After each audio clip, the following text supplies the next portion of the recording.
2010 પછી પૂરા ગુજરાતમાં જે ભરતી પ્રક્રિયાઓ આપણી જે પારદર્શક થઈ છે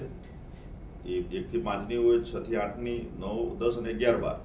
12 પછી 6 થી 8માં જે થોડી આપણી કોર્ટ મેટર બની એટલે થોડી પેન્ડિંગ થઈ છે અને એને પણ તમામ જે આપણા જે ઉમેદવારો છે એમને સાંભળવાની પ્રક્રિયા લગભગ પૂર્ણ થવાના આરે છે અને એના પછી આપણે એમાં આગળ વધીશું. અને બાકીની જે આપણે જે વાત કરી છે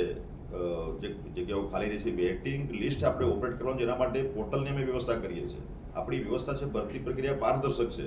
કોઈને પણ અન્યાય ના થાય એના માટેના પ્રયત્નો છે ને ટૂંક સમયમાં એ પણ આપણે પૂરા કરીશું. કચ્છમાં જે 4000 જેટલી જગ્યાઓ તમે વિશેષ ભરતી આપી છે, પરંતુ આટલી બધી ભરતી સાથે હોવાના કારણે ઉમેદવારો જે નિયમો છે એ નિયમો પ્રમાણે તમને ઉમેદવારો નથી મળતા,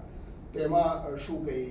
આગળ વધારવાના છો? ઉમેદવારો જે છે એ અમારી પ્રક્રિયા અત્યારે હાલમાં ચાલુ જ છે. હવે એ